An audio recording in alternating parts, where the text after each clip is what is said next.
Allez, bonjour à tous, j'espère que vous allez bien. Aujourd'hui, on va faire une analyse du BTC. On parlera bien sûr du break qui nous a réalisé. Est-ce que c'est un vrai break? À quoi on peut s'attendre dans les prochains jours? Quels sont les niveaux que je surveille également sur du court terme? Est-ce qu'on a la possibilité de jouer la continuation de ce mouvement-là? On verra bien sûr tout ça en détail. On verra Ethereum, les altcoins qui performent plutôt bien, avec les altcoins les plus fortes. On a d'ailleurs bientôt la clôture weekly, donc demain soir, on en parlera. Et on fera une analyse du marché US avec un indice de dollar qui a bien break par le bas, donc c'est plutôt pas mal. Alors, on a le BTC qui a bien break, on a eu notre short squeeze, je vous en parlais, que si on avait un short squeeze et qu'on débordait, on allait directement chercher les 64 000 $. C'était la première target, c'était notre zone de résistance, voilà. Ça c'est des niveaux que j'ai tracés depuis des mois, des semaines, des mois, et c'est des niveaux qui n'ont pas bougé. C'est des niveaux qui font office de support et de résistance. Et le but, c'est toujours pareil. C'est sur des niveaux de support, on va plutôt chercher des achats. Alors quand je dis on va plutôt, c'est on voit si on a le setup qui s'exécute, si on a l'exécution qui est bonne, parce que on peut avoir le biais qui est bon, mais l'exécution qui n'est pas bonne. Qu'est-ce que je veux dire par là? C'est-à-dire qu'on peut se dire, ok, moi j'ai un biais qui est plutôt bullish, donc je me dis que, ok, je vais plutôt chercher des achats sur le marché. Au final, mon exécution n'est pas bonne, le marché monte, mais je perds de l'argent. Pourquoi? Parce que j'ai le bon biais, au final j'ai raison, mais je perds de l'argent parce que mon exécution n'est pas bonne. Et c'est là l'importance d'avoir une bonne exécution. Et on peut avoir le bon biais, on peut bien sûr être sur un niveau de support et se faire stop loss parce que notre exécution n'est pas bonne, on n'est pas rentré au bon endroit, notre stop loss n'a pas été mis au meilleur endroit également. Donc voilà, ça c'est des niveaux, comme je dis, j'avais tracé depuis un moment. Les 64 000 $, c'est clairement un niveau de résistance qu'il va falloir surveiller. Maintenant, il n'y a aucune raison de chercher à short le marché sur ce niveau-là.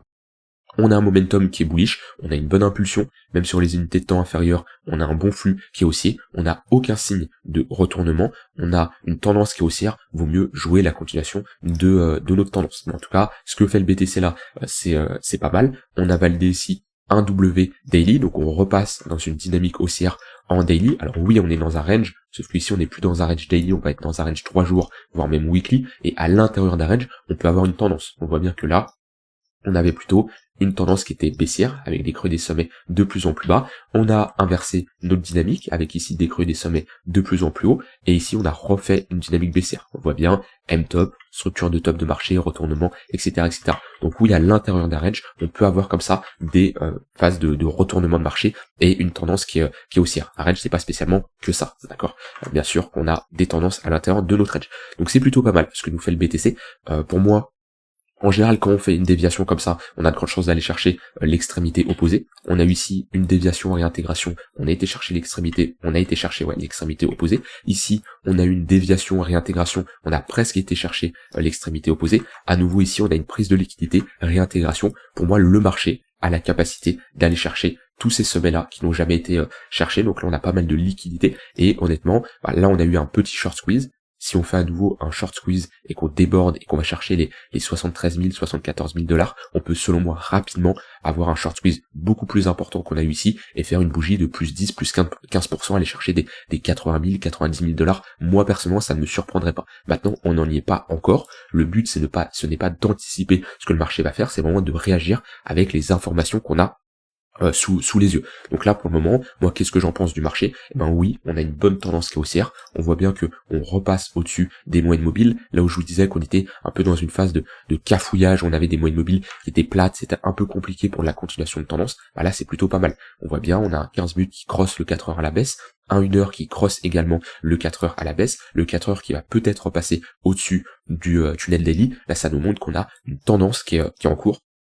Et dans ce cas-là, ne cherchez pas à lutter contre cette tendance, ne cherchez pas à short. Alors même si on est sur un niveau de résistance, et oui, un niveau de résistance c'est plutôt un niveau où on va plutôt chercher des shorts, pour le moment c'est beaucoup trop tôt. Vaut mieux attendre d'avoir une phase de latéralisation avec une pattern de retournement, une prise de liquidité, une réintégration, une mèche, voilà, quelque chose qui nous montre que on a des vendeurs qui se manifestent. Pour le moment, les acheteurs ont le contrôle du marché. Voilà, on a une tendance haussière, un flux qui est haussier. Vaut mieux, comme j'ai dit, privilégier la continuation de tendance. Donc ouais, c'est plutôt pas mal ce que nous fait le BTC.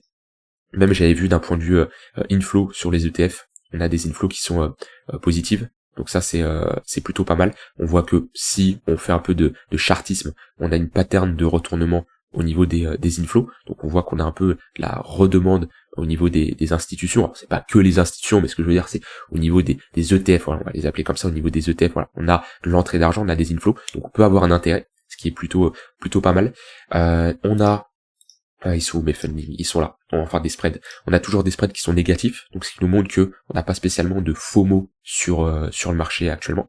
Donc ça, c'est toujours les spreads qui permettent de mesurer la différence entre le contrat perpétuel et le prix du contrat spot. Et le fait qu'on a un prix qui est négatif, ça nous montre que le prix du contrat perpétuel est inférieur au prix du contrat spot. Donc il n'y a pas énormément de FOMO pour le moment. Quand on commencera à repasser au-dessus des zéros, à aller chercher des 30-40 comme on a fait ici et ici, là on pourra se dire ok attention, on a un peu de FOMO et des gens qui sont un peu euphoriques, donc faudra se méfier et potentiellement prendre des profits. Au niveau des fundings, on n'a toujours pas également des fundings très élevés. On voit qu'on est relativement plat là-dessus, donc c'est plutôt pas mal. Niveau open interest, on a eu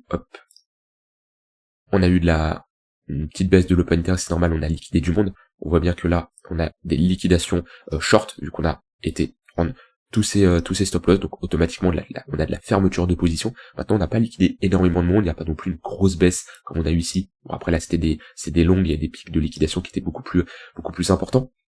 Mais on n'a pas une grosse baisse de l'open interest, et pour le moment on a un open interest qui est en hausse, dans une dynamique qui est haussière, donc on a un soutien au niveau du prix, donc là-dessus c'est plutôt pas mal. Donc clairement le BTC, c'est plutôt bullish ce qu'il nous fait. Maintenant on se précipite pas non plus, le but c'est pas de FOMO et se faire liquider, voilà, gardez toujours votre stratégie, votre setup qui est en place, mais oui, là, ce genre de réintégration c'est plutôt pas mal. On va voir la clôture monthly qui va arriver, hop, je vais changer de chart. Clôture monthly qui nous montre vraiment une indécision de marché. Ça fait 6 mois quand même qu'on est à l'intérieur de ce range-là. On a vraiment une indécision ici. On le voit bien au niveau des clôtures. Et je pense que on n'a jamais range autant de temps sur BTC. De cette manière-là, je pense que c'est assez rare. On avait ce range-là à la limite. 2014. Ouais, on n'a jamais range autant de temps. On avait un range quand même ici. C'était un range qui était quand même différent.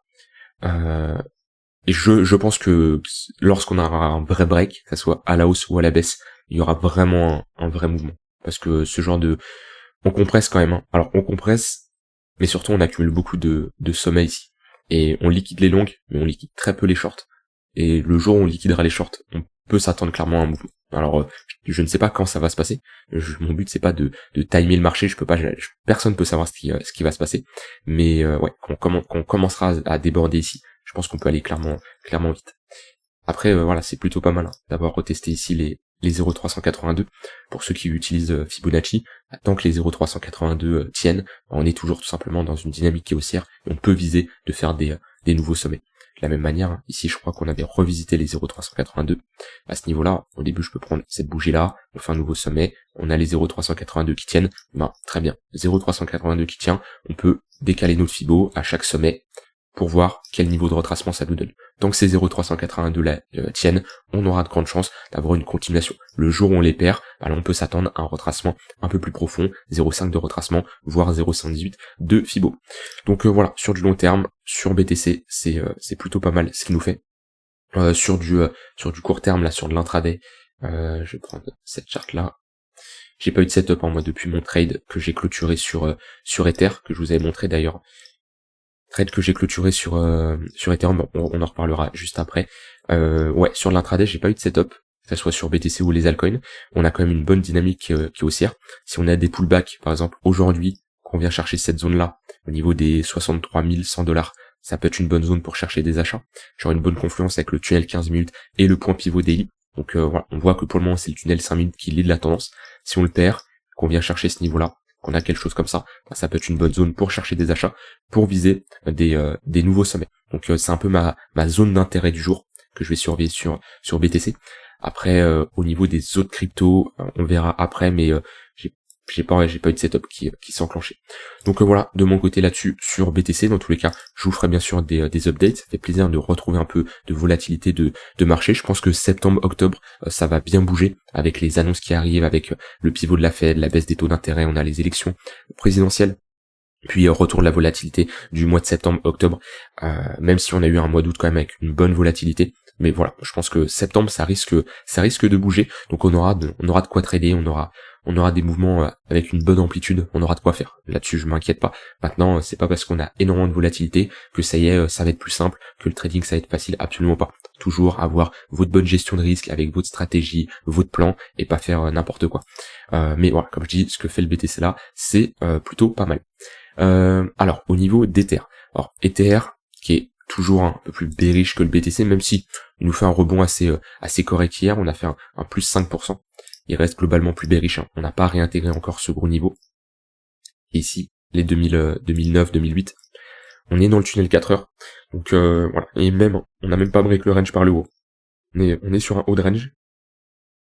On a pris la liquidité, mais on voit que on a du mal. Maintenant, si BTC pump, Ether va suivre, mais pour moi Ether est globalement plus faible. Comme je vous ai dit, j'avais pris un trade sur Ether. Au final, il a été clôturé parfaitement sur ce précédent sommet. Bonne zone ici pour prendre des profits. Et alors oui, hein, j'aurais pu prolonger, j'aurais pu aller chercher du 4 pour 1, mais mon setup, ma stratégie me dit de prendre des profits à ce niveau-là. Et ben je respecte ma stratégie. Et c'est là où l'importance, ou même si on peut se dire ça va monter plus haut, ou etc. Non, le setup c'est le setup. Au moment où j'ai exécuté ce trade, je me suis dit, moi émotionnellement parlant, c'est un trade que j'aime pas, je le sens pas spécialement. Mais c'est le setup, je le respecte. Au final, le setup s'est avéré bon, et je sais qu'il est bon. En tout cas, sur un trade, ça veut rien dire, mais statistiquement parlant, sur un grand échantillon de trade, je sais que c'est un setup qui fonctionne. Donc j'ai clôturé ma position là-dessus sur Ether. J'ai pas pris d'autres trades pour le moment. Ce que je surveille ici, c'est les extrémités, hein, donc les daily high et les daily low des précédentes journées. Sur le BNB, si on a été chercher ce low ici, ça aurait été potentiellement intéressant, mais on n'a pas été le chercher. Donc voilà, pour le moment, il n'y a pas trop de setup qui s'enclenche de mon côté. Je suis pas quelqu'un qui va passer du 5-10 trades par jour, absolument pas. Je peux en passer 1 ou 2, 3, ça peut m'arriver en une journée, mais ça m'arrive aussi pendant 3 jours, je n'ai pas de trade qui se lance. Je ne force pas, j'ai mes conditions pour rentrer en position. S'il s'exécute et s'il ne s'exécute pas, eh ben je ne les force absolument pas. Il n'y a rien de pire que forcer un trade, au final vous respectez pas votre setup, ensuite vous êtes frustré, vous vous en voulez parce que vous ne l'avez pas respecté, c'est là où vous commencez à faire du revenge trading, et c'est là où vous commencez à cramer votre capital. Donc voilà, Ether, hein, je suis toujours bullish dessus, je m'étais repositionné, hein, je vous l'avais dit sur Ether, je m'étais en plus, je me suis positionné sur du weekly, mais au moment où je me suis positionné, j'ai eu un bon point bas, parce que sur Ether, je me suis positionné ici, à ce niveau-là, vers les 2300 $. Donc là, c'est pour l'entrée entrée spot long terme, pour viser vraiment un nouvel ATH, etc., etc. Ça rentre pas dans du trading court moyen terme. Ici, c'est juste que à Ether, la dernière fois je m'étais positionné, si je dis pas de bêtises, c'était par là, ou peut-être par là. Et ouais, pendant un an, j'ai rien fait, parce que on était sur des niveaux de prix trop élevés, on patiente, on commence à rebondir. Au niveau des 0,118, c'est des bonnes zones. Voilà, j'ai renforcé ici une bonne cartouche quand même de mon cash sur Ether, mais pour moi c'est une bonne zone d'entrée. Je vous avais dit, hein, Ether, tout ce qui revient chercher les 2000, alors là, je suis à 2300, mais voilà, tout ce qui était 2000 ou en dessous, c'était des bonnes zones. Voilà, je suis rentré, comme je l'ai dit, à 2300 $ de mon côté. Maintenant Ether sur du plus court terme, comme je l'ai dit, on est dans le tunnel 4 heures. On a quand même sur du court terme des moyennes mobiles orientées à la hausse, donc c'est plutôt pas mal, 15 minutes et 1 heure orientée à la hausse avec un 15 minutes au-dessus. Maintenant ce qui est compliqué, c'est qu'on a un 4 heures qui fait office de résistance. Donc c'est là où c'est toujours une situation qui est plutôt compliquée, parce qu'en général on préfère avoir les moyennes mobiles qui sont tous orientés à la hausse, comme c'est le cas par exemple ici sur cette charte là sur le BTC. On a le 15 minutes qui est au-dessus d'une heure, le 1 heure qui va cross le 4 heures, et on a passé le 4 heures. Donc là on n'a pas spécialement de résistance sur du court moyen terme, on a toutes les moyennes mobiles orientées à la hausse. Quand on a comme ça des moyennes mobiles orientées à la baisse, en fait, vous voyez ce que ça me fait penser ici, ça me fait penser, la charte d'Ether me fait penser à la charte du BTC, que je m'y retrouve à ce niveau-là, où je vous disais qu'on était dans une phase de compression entre les moyennes mobiles moyen terme et les moyennes mobiles court terme, à ce niveau-là. Et ben, Ether, c'est globalement la même chose. Là, on est dans une phase de compression. Alors, rien n'empêche de prendre des trades sur l'intraday, mais attention, vos TP, à ne pas les mettre trop haut, parce qu'on a quand même une bonne zone de résistance qui est juste au-dessus. Donc Ether, c'est pas dans tous les cas la crypto la plus forte, l'altcoin la plus forte. Il peut y avoir des setups qui s'enclenchent, comme voilà, j'ai eu un setup ici. Alors, ça se base pas trop sur le momentum, ce genre de setup, on n'est pas sur de la continuation de tendance, mais surtout des reversals sur des extrémités. Donc c'est pas la même approche, mais en tout cas pour ceux qui font de la tendance, concentrez-vous sur les altcoins les plus fortes. Et du coup, je fais une transition sur ça, à les altcoins les plus fortes actuellement. Dans la semaine là, on a Avax, on a Matic qui performe bien. Aujourd'hui, on a Solana. On a Avax également qui performe plutôt bien. Voilà, concentrez-vous sur ces altcoins qui performent très bien pour faire de la continuation de tendance. Ignorez les altcoins qui ne performent pas. C'est-à-dire que là, voilà, Toncoin, Kaspa, cette semaine c'est mou. Si je prends Ton, un exemple. Tac. Si je peux avoir plus de charts. Voilà, parfait. Vous voyez que voilà, c'est pas terrible. La clôture weekly qu'on fait, moins 2%, alors qu'on a un BTC qui va nous faire un plus 10%. C'est là l'importance de voir quelle altcoin est forte comparée à une autre et de se positionner là-dessus. Et si vous faites de la continuation de tendance sur des altcoins qui sont faibles, c'est pas l'idéal. Vous voyez, Toncoin, on est dans un range, on n'a pas un fort momentum. Oui, faire de la continuation de tendance dans ce genre de configuration, qu'on a une bonne tendance haussière avec un fort momentum, très bien, on le voit bien. Par contre, quand on a comme ça un momentum qui se contracte, qui est globalement faible, que ça soit d'un côté ou un autre, on n'a pas un momentum qui est plus fort qu'un autre, on est dans une phase de compression. Alors là, les traders de range, très bien, on se positionne sur les extrémités. Les traders de tendance, il n'y a pas grand chose à faire. Donc c'est là où l'importance de regarder les altcoins qui performent plutôt bien, et du coup, se positionner en conséquence. Donc là, Avax, Matic, j'en avais déjà parlé dans la dernière update, mais voilà, c'est des altcoins qui performent plutôt bien. Et on voit que, pour faire de la continuation de tendance, là-dessus c'est parfait. Vaut mieux être acheteur sur une altcoin qui a bien performé, et qui continuera à bien performer, qu'une altcoin qui performe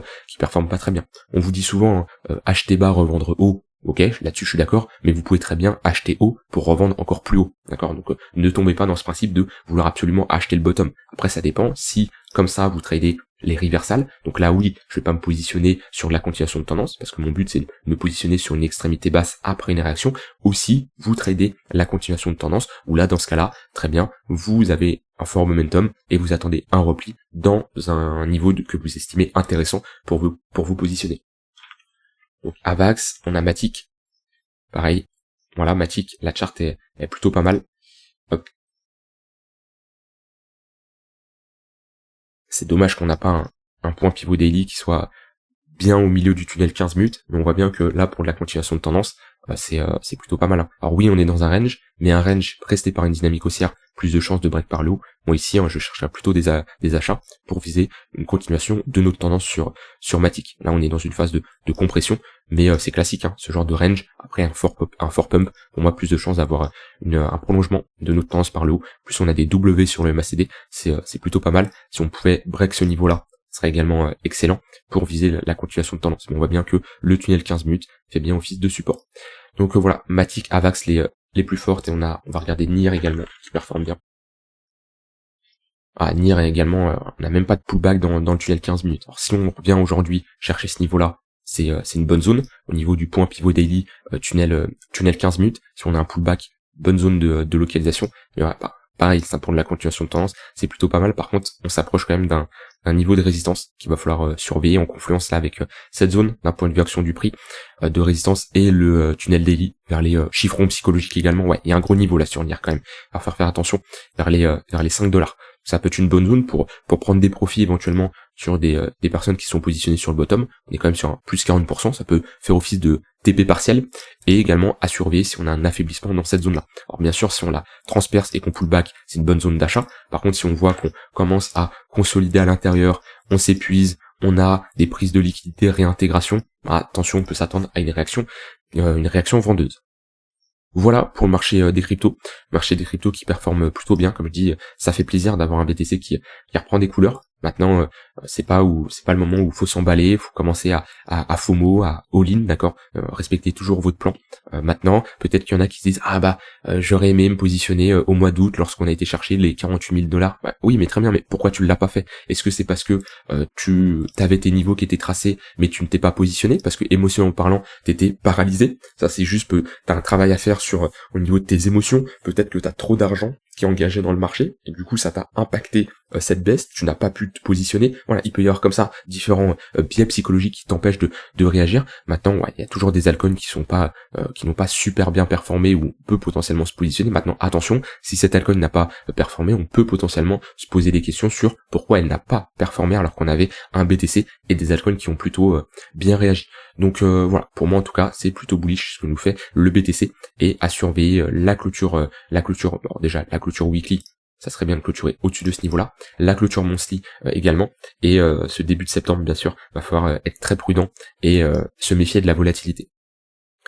Je voulais terminer avec l'indice de dollars qui break pour le moment à la baisse, donc c'est plutôt pas mal. Par contre, on est quand même sur un niveau de support, mais là on a un momentum qui est bien bearish, avec un flux qui est bien baissier, on le voit bien sur les unités de temps même inférieures. On a toutes les moyennes mobiles qui sont orientées à la baisse, on voit bien le 1 heure qui fait office de résistance, le 15 minutes qui fait office de résistance, donc là c'est plutôt pas mal. Donc ça c'est une charte clairement, faire de la continuation de tendance en cherchant des shorts, c'est juste parfait. Et le fait d'avoir un indice de dollar qui baisse, c'est encourageant pour les assets à risque, donc comme on appelle, hein, les risk on, donc ça va être les actions, ça va être les cryptos, etc. Donc tout simplement des assets qui sont considérés comme risqués. Donc cette baisse de l'indice de dollar est plutôt pas mal. En général, on a une décorrélation, c'est-à-dire que on va avoir un indice de dollar qui va monter et plutôt des assets à risque qui vont rien faire, range, voire corriger. Et quand on a un indice de dollar qui baisse comme ça, on va plutôt avoir des assets à risque, dont par exemple les actions, hein, le S&P, les cryptos, qui vont bien performer. C'est pour ça que le S&P là, il est proche de faire un nouvel ATH après ce rebond dans le tunnel daily. Maintenant, on approche d'une zone de résistance, c'est pas le moment de chercher des achats alors qu'on avait un bon pullback dans les moyennes mobiles. Donc voilà, on est sur un niveau de support, on n'anticipe pas la cassure, par contre si on casse, c'est plutôt pas mal, on pourra avoir selon moi une bonne performance sur les assets à risque. Voilà, revue assez complète, j'ai rien d'autre à dire de plus. N'hésitez pas vous à me dire s'il y a des choses que j'ai pas dit, que vous aurez aimé que je parle. Voilà, et je continuerai bien sûr à analyser certaines altcoins dans les prochains jours. On parlera d'Atom également, ça fait un moment que j'en ai pas parlé, et voilà, on fera bien sûr une revue assez complète comme d'habitude. J'ai rien d'autre à ajouter, je vous souhaite une très bonne fin de journée, et je vous dis à demain pour une prochaine vidéo. Bye bye.